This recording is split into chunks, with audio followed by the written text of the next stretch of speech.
Ladies and gentlemen, at the start of conference, every country usually shares its stance, priorities, whether officially, openly, or through informal talks with journalists, with partners. And this year, a country that was not even invited still made its presence known.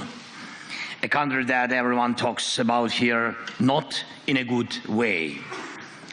The night before Munich this year, a Russian attack drone struck the sarcophagus covering the ruined fourth reactor of the Chernobyl nuclear power plant. It was a modified Shahid drone, Russian drone, a technology passed on to Russia. Its warhead carried at least 50 kilograms of explosives. And we see this as a deeply symbolic move by Russia, by Putin. Just recently in Ukraine, we discussed the crucial role of nuclear energy in keeping the country running despite Russia's constant attacks on our Ukrainian energy infrastructure. And we are now preparing a project to expand our Zelensky nuclear power plant. Just one day before the Munich, I was there on the plan, and with involvement from American businesses and including Westinghouse. The project will strengthen the energy security of not just Ukraine, but our entire region of Europe. And we also recently spoke with President Trump and his team about nuclear energy and Europe's largest nuclear power plant, our Zaporizhzhia plant, which is currently occupied by Russia.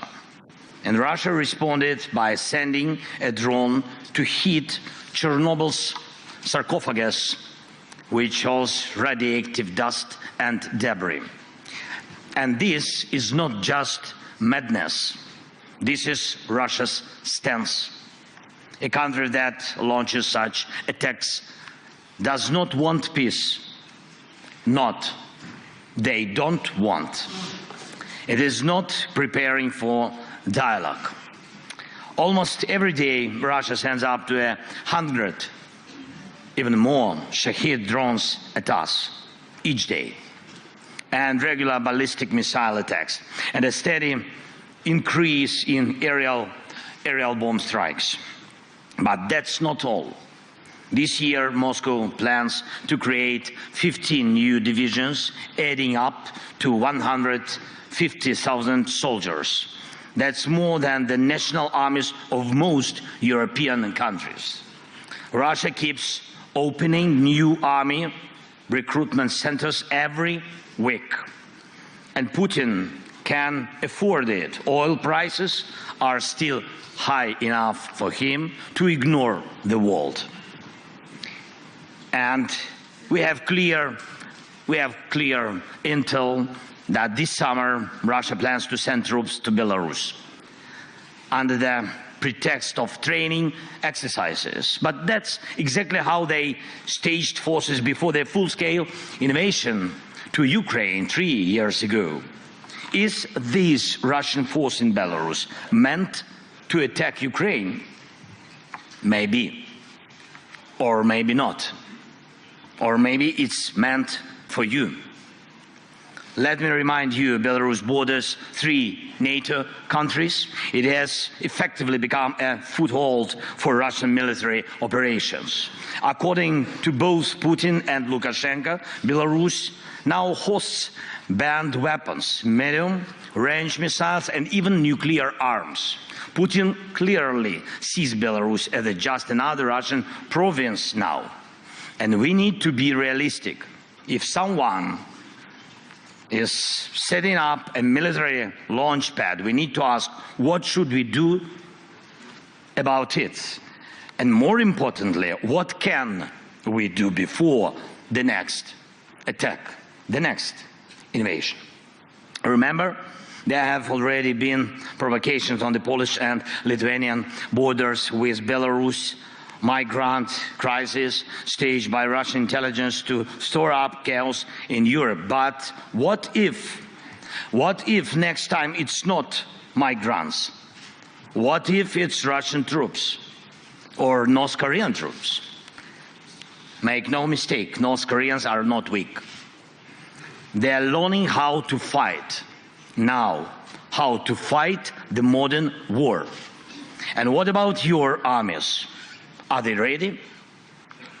And if Russia launches a false flag operation or just straight up with no insignia from Belarus, like how Crimea got taken in 2014, how fast will the allies respond? And will they respond at all? Yesterday here in Munich, the US Vice President made it clear. Decades, he said, decades of the old relationship between Europe and America are ending. From now on, things will be different, and Europe needs to adjust to that. Ladies and gentlemen, I believe in Europe, and I'm sure you believe too. And I urge you to act for your own sake.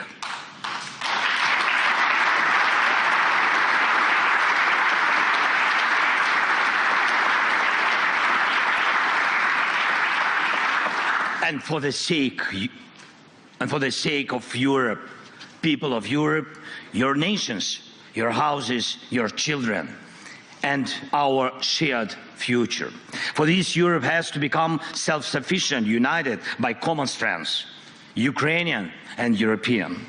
Right now, Ukraine's army, supported by global aid, thank you so much, is holding back Russia. But if not us, then who will stop them?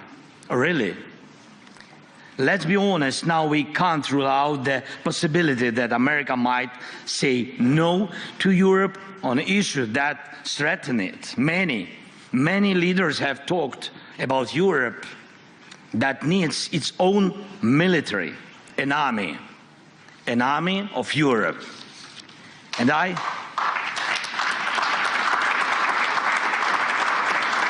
I really believe that time has come. The armed forces of Europe must be created. This is not harder than standing firm against Russian attacks, as we have already done. But this is not just about increasing defense spending as a GDP ratio. Money is needed, of course, yes, but money alone will not stop an enemy assault. People and weapons don't come for free. But again, it's not just about budgets. It's about people realizing the need to defend their own home.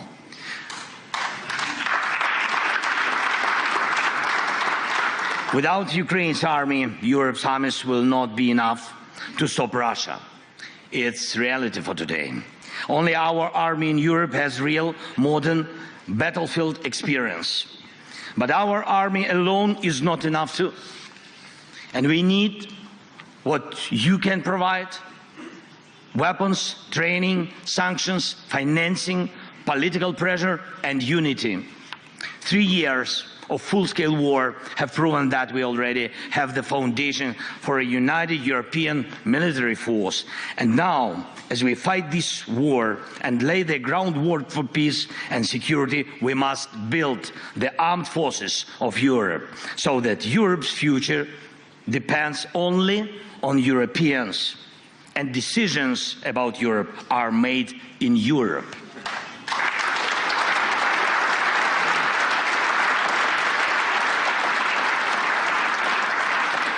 That's why we are talking with European leaders and with the United States about military contingents that can ensure peace, and not just in Ukraine, but across Europe. And that's why we are developing joint weapons production, especially drones. Especially the Danish model, for example, of pooled investments for arms production in our country is already working well, very successful. Last year alone, thanks to Ukrainian and partners' efforts, we produced over 1.5 million drones of various types. Ukraine is now the world leader in drone warfare. This is our success, but it's also your success, of course.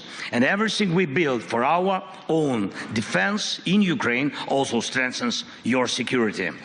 And the same should apply to artillery, air defense, technologies, and armored vehicles. Everything needed to protect lives in modern war should be produced in Europe fully. Europe has everything it takes. Europe just needs to come together and start acting in a way that no one can say no to Europe. Boss it round or threat it like a pushover. This isn't just about stockpiling weapons. It's about jobs, technological leadership, and economic strength for Europe. Last fall, in my victory plan, I proposed replacing part of the US military presence in Europe with Ukrainian forces if Ukraine is in NATO, of course. If the Americans themselves decide to go that way, decreasing their presence, it's not good. Of course, it's very dangerous, but we all in Europe need to be ready. And I started discussing this even before the US elections because I could see where American policy was heading. But America needs to see where Europe is heading. And this direction of European policy shouldn't just be promising, it should make America want to stand with a strong Europe. This is absolutely possible, I'm sure of it. And we must shape that course. Europe must decide its own future.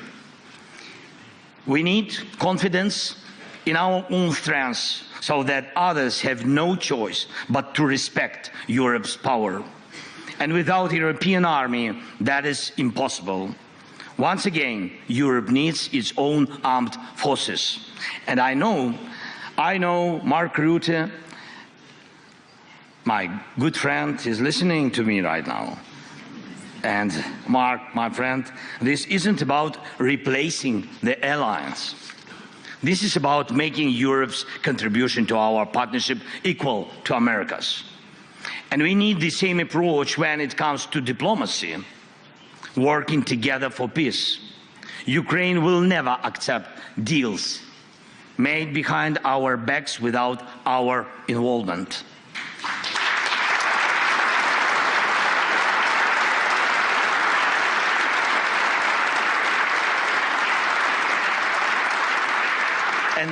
And the same rule should apply to all of Europe.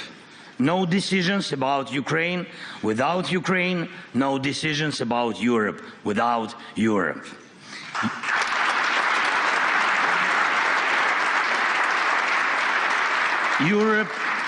Europe must have a seat at the table when decisions about Europe are being made. Anything else is zero.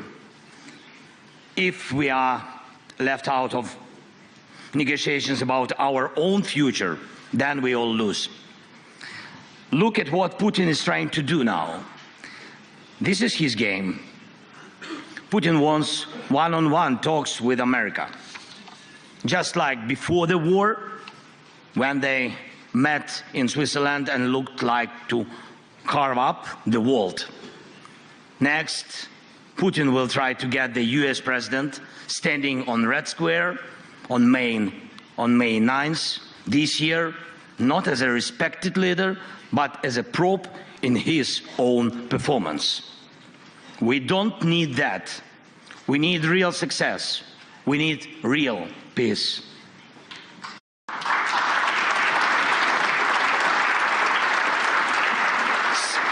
Some in Europe may not fully understand what's happening in Washington right now, but let's focus on understanding ourselves right here in Europe. We must give strength to Europe first. Does America need Europe as a market? Yes.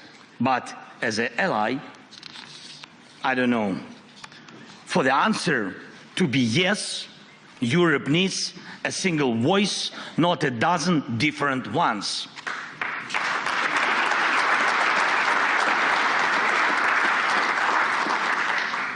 Even those who regularly come to Mar-a-Lago need to be a part of a strong Europe, because President Trump doesn't like weak friends.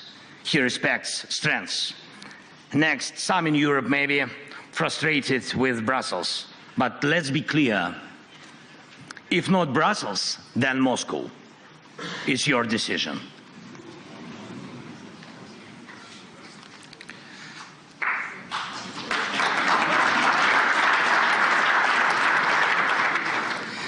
That's geopolitics. That's history.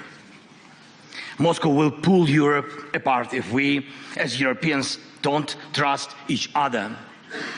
A few days ago, President Trump told me about his conversation with Putin. Not once did he mention that America needs Europe at the table. That says a lot. The old days are over when America supported Europe just because it always had. But President Trump once said, what matters is not the family you were born into, but the one you built. We must build the closest possible relationship with America, and yes, a new relationship, but as Europeans, not just as separate nations. That's why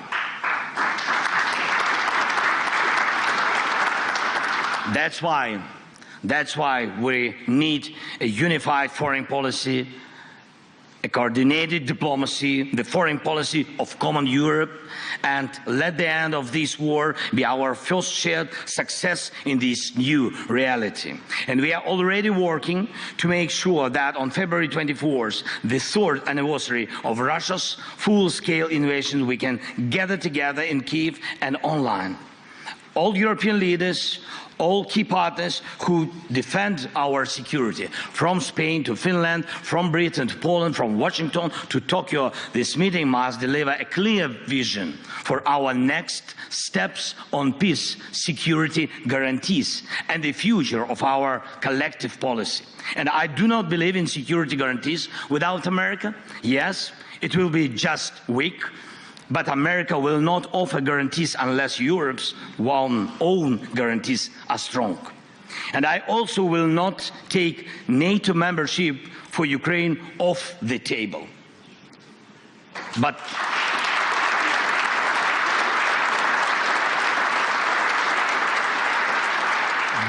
right now, the most influential member of NATO seems to be Putin, because his whims have the power to block NATO decisions. And that's despite the fact that it was Ukraine's army that stopped Russia, not a NATO country, not NATO troops, but only our people and our army. And there are no foreign armies fighting on Ukraine's side in this war, but Putin has lost almost 250,000 soldiers in this war. Over 610,000 have been wounded. Just in the Battle of Kursk, our troops eliminated nearly 20,000 Russian soldiers. We completely destroyed the North Korean units that Putin had to bring in because his own forces were not enough to hold back our counteroffensive. For over 6 months now, Ukrainians have been holding a foothold inside Russian territory, even though it was Russia that wanted to create a buffer zone inside our land in Ukraine. And I am proud of Ukraine. I am proud of our people.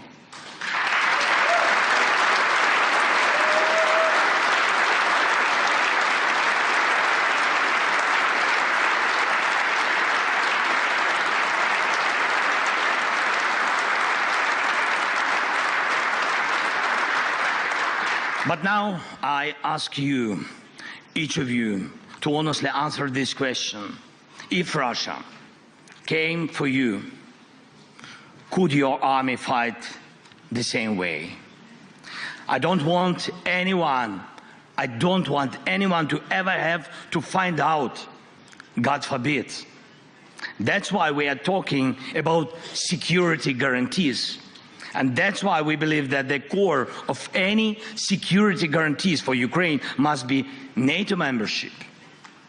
Or if not that, then conditions that allow us to build another NATO right here in Ukraine. Because at some point there will be a border between war and peace. Where that border is drawn and how strong it is up to us. My proposal, Ukraine's eastern border, Belarus eastern border, the eastern borders of the Baltic states, Finland's eastern border. That is the strongest security line for all of us in Europe, because that is the line of international law.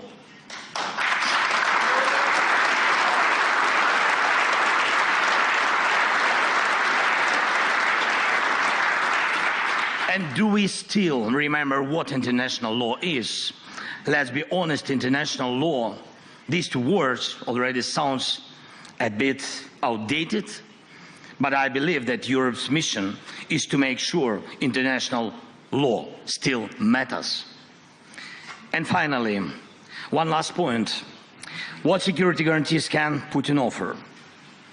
Before the war, many doubted whether Ukraine's institutions could withstand Russian and Putin's pressure, but in the end, it was Putin who faced an armed rebellion from within. He was the one who had to defend his own capital from his own warlords. That alone shows his weakness. So what happens to the million Russian troops currently fighting in Ukraine? Where they gonna fight if not in Ukraine? This is why we cannot just agree to a ceasefire without real security guarantees, without pressure on Russia, without a system to keep Russia in check, to fight us, Putin, pull troops from Syria, from Africa, from Caucasus, even from some part of Moldova. And right now, he faces a shortage of fighting forces. And if this war ends the wrong way, he will have a surplus of battle-tested soldiers who know nothing but killing and looting.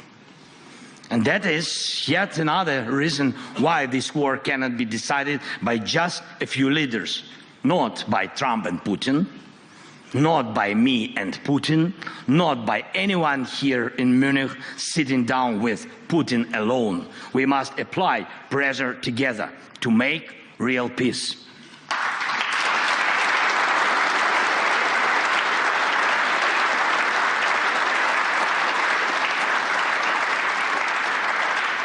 Putin cannot offer real security guarantees, not just because he is a liar, but because Russia, in its current state, needs war to hold power together. And the world must be protected from that. So, first, the armed forces of Europe as an upgrade to NATO. Second, a common European foreign policy. Third, a level of European cooperation that Washington has to take seriously. Fourth, international law. And fifth, keeping all pressure on Russia, because that the pressure is what guarantees peace, not Putin's words, not just some papers. Putin lies, he is predictable and he is weak. We must use that now, not later. And we must act as Europe, not as a bunch of separate people. So some say that the new year comes not on January 1st, but with Munich Security Conference. This new year starts now, and let it be the year of Europe united, strong, security, and in peace. Peace for Ukraine, peace for Europe, peace for all the world, for all your families. Thank you so much. Slava Ukraini!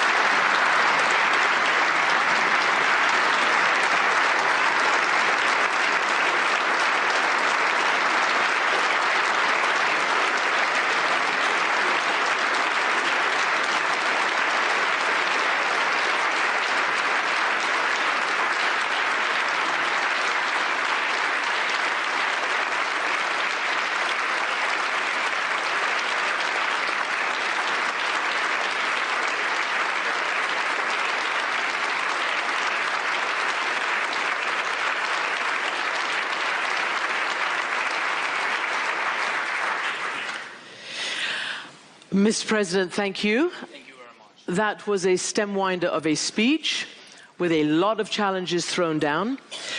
I want to ask you to expand more on the American piece of this.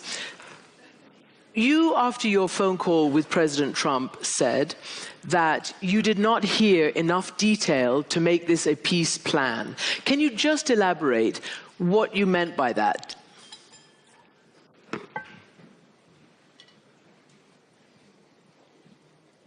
Can I speak Ukrainian? No. Okay. Don't pressure on me. Okay, so yeah, we had really a long conversation with the President of the United States. Not first one and not last, I'm sure. And I mean, really between us, I'm not sure that by phone we can manage all the plan, all security guarantees with all the details, because, you know, devil in details. Yes, and we know where is this devil, in what country now. Yes, that's why we have to stop him, to stop Putin, and it's very important for me. That's why the atmosphere of our discussion is good, but really it's always good. Yes. But we need urgent, very concrete steps. And I think we have to work on it. Our teams, well, we began, but I think that we have to start immediately to do more deep decisions. We'll get into that in a moment, but you did also have a separate conversation with Vice President J.D. Vance last night, you and your team and his team as well. Did he provide any more details? And, you know, we have to bring up that in 2022 here, basically J.D. Vance said he didn't, and this is a quote, "I don't care what happens to Ukraine one way or another." Do you feel that he's changed, that the Trump administration and the actors you're dealing with understand what's at stake? I'll be honest. We have to work on it. All of us, not only me. Me is not enough, really. I think we have to work because I think that, you know, we together in Europe, the war is in Europe, and America is far from the invasion. And I think that we need to share more details because, to my mind, there are a lot of different voices around new American administration, and I'm not sure that all these voices on our side. That's why we have to work with these people, even with some Europeans, as I said. Yeah. If I was understandable, I don't know, yes, about Mar-a-Lago, about there, yeah. It was clear. It was clear, but I want to repeat it, yes. It's important for them to be clear. Do you want to name names while we're at it? I know names, of course. I'm not sure that it's, yeah. Let's just get back to President Trump. At a press conference... You said about Orban. Oh, sorry.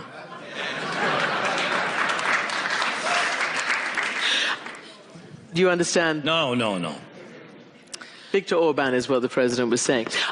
Mr. President, Trump was asked whether he trusted Putin. And he sort of basically ended up saying, on this, I do. But he has also said that, and frankly, it's quite difficult to extract what all the different administration officials have been saying. On the one hand, potentially that you know, maybe Ukraine had a responsibility for this war. Maybe Ukraine can't ever expect to get back. It's unrealistic, according to the Defense Secretary, its territory. Maybe Ukraine will be safe and independent. Maybe it'll be part of Russia. Do you understand what America's position is? Yes. Which is? I think, to my mind, they are preparing atmosphere for their dialogue. For their dialogue, which will be? For the dialogue between Trump and Putin.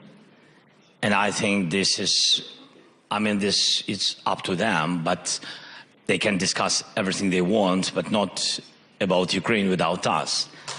And that's why, in this case, especially in this case, I think it's a little bit dangerous. That's why I said that we need to talk more with the president and to talk more with his people, with his teams. Yesterday, as you said, yes, we had good conversation, and I think that I opened some new details for vice president. That's why I said we need. It's not waste time. It's really very important, I think, diplomatic investment for the future, just and lasting peace for Ukraine. Yeah, sorry. Yeah, I thought you were going to say some more things. Your order. Yeah. You just sort of, I suddenly got flummoxed. I'm sorry.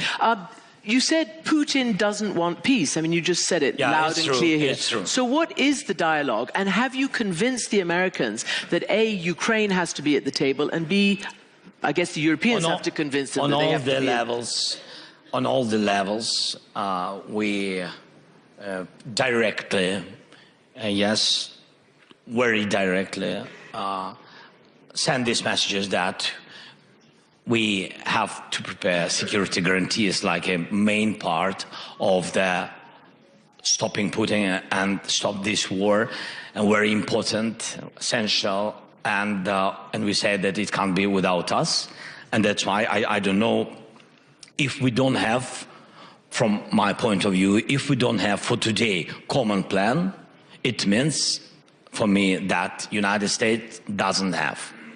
Because if they have something, it's not about us. I mean, this about something new, but we don't want this new reality. Yes. So that's why,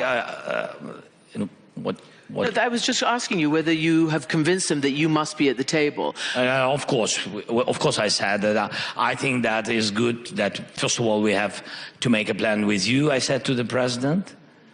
It was the day when he had phone calls with Putin and with me, and first with him and then with us. And how did that sit with you? No, I said that... But first with Putin and then with you?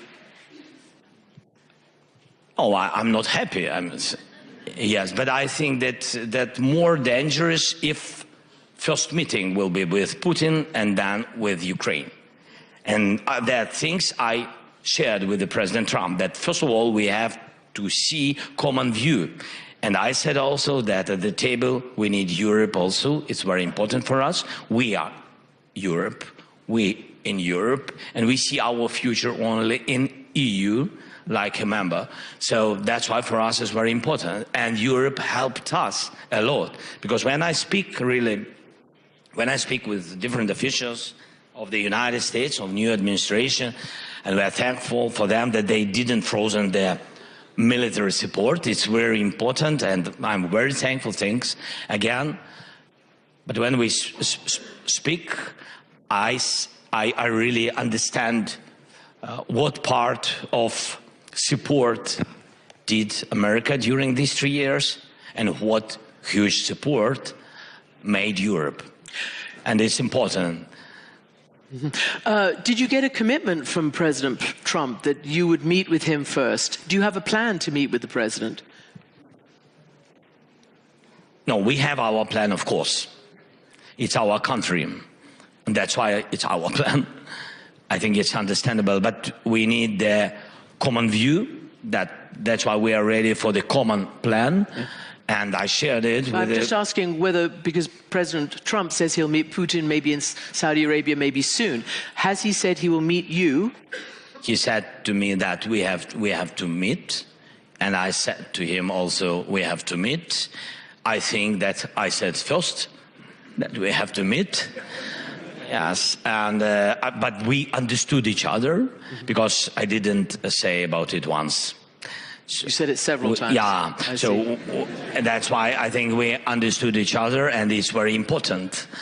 Yes, because if we can repeat the words that each day we have losses, and if President of the United States or other leaders repeat these words, Ukraine has losses, we have to stop the war. I mean, that it meant that we have urgently to meet if we really want to stop.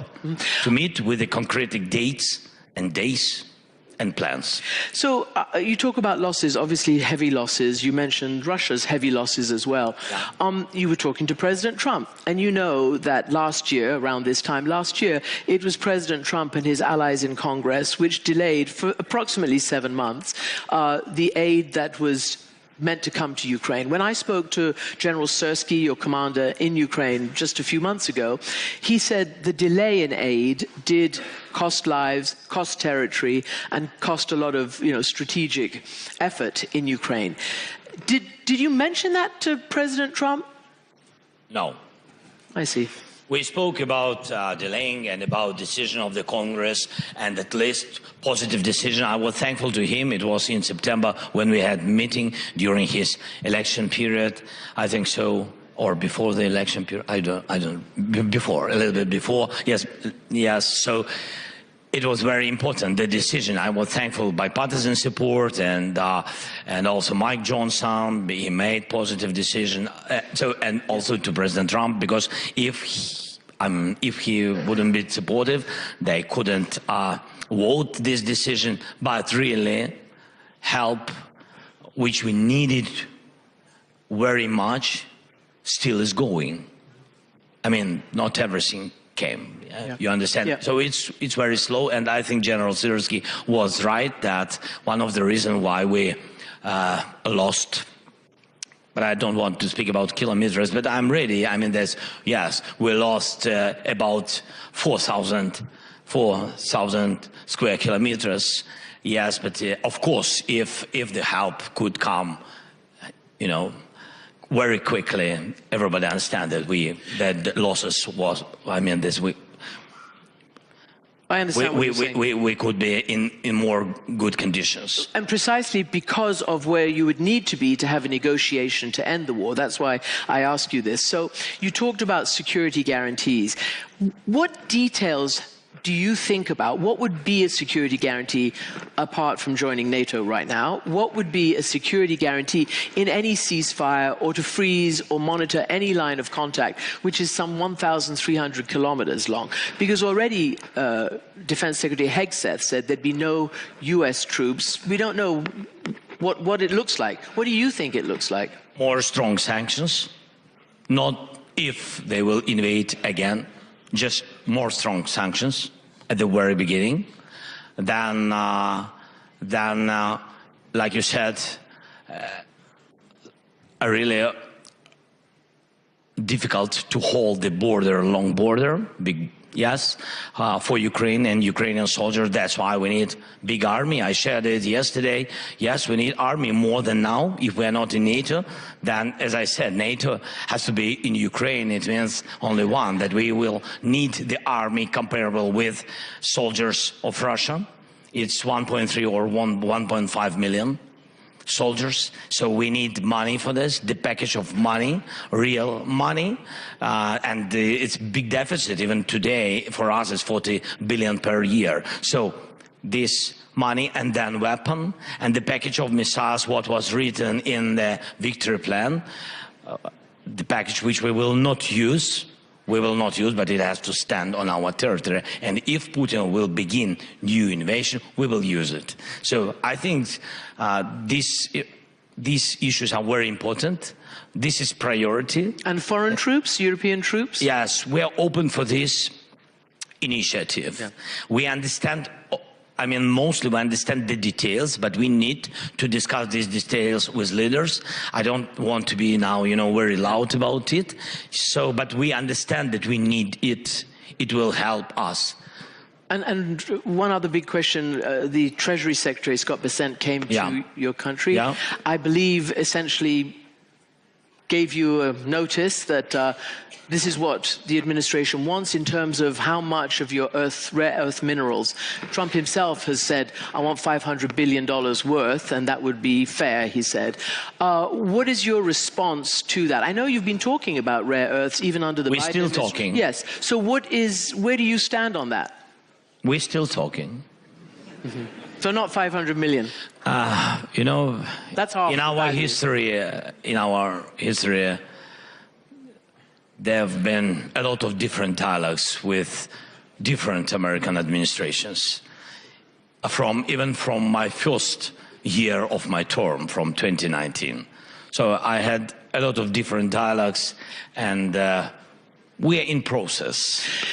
Finally, I want to ask you, follow up on what Ambassador said in his introduction. The political situation in Ukraine. You've been in power for a long time. There's martial law.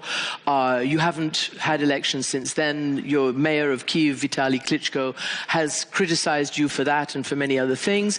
Putin himself calls you illegitimate. He says, I'm not going to negotiate with an illegitimate president. What is your view on when the time will be right for actual elections? During ceasefire talks, after a ceasefire, or what? Interesting what Klitschko said about me. I really didn't. Your opponents, I'm telling you what your opponents, and some members of civil society. Okay. No, I'm surprised. I mean that Klitschko is a great sportsman, but I didn't know that he is a great speaker. But I respect him. So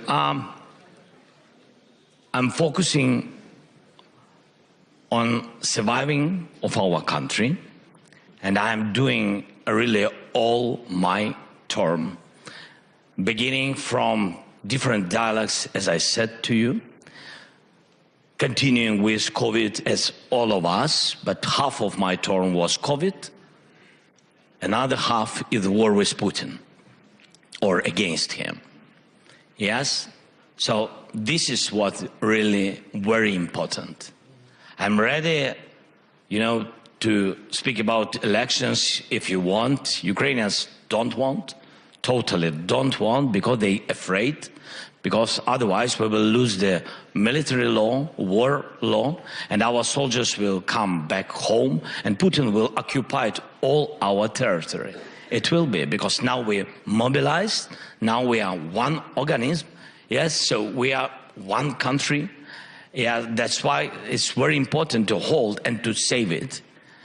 And it doesn't matter, we need unity in country. So it's not about, myself, it's about the future of our country. It's about, for today, really, the question is to survive. The question is to save Ukraine, our independence, our people, our homes.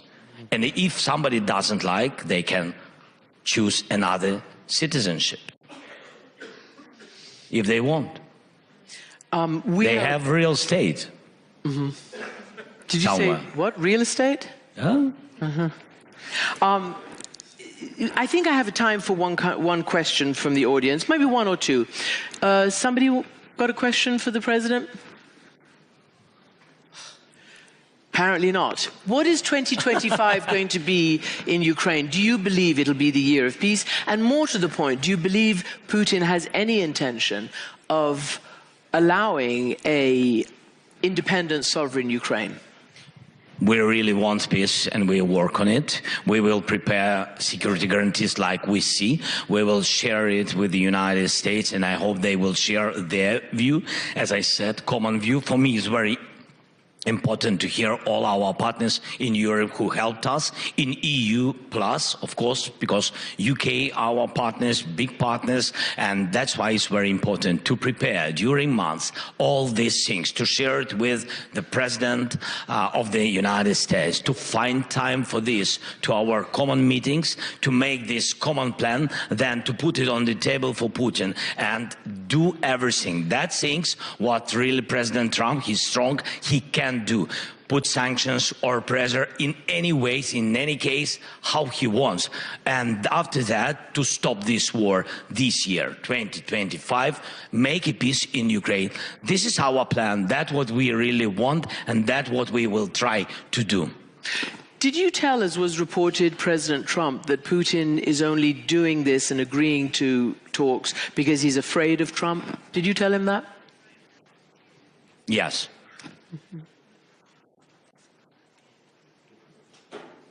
I told Trump that Putin afraid of him. Yes, and he heard me. And now Putin knows.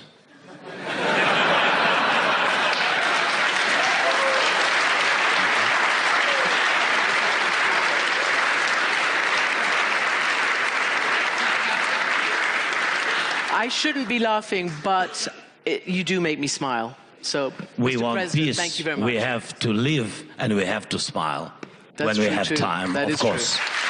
Thank you. Дякую. Слава Україні! Thank you. It's very good. Thank you.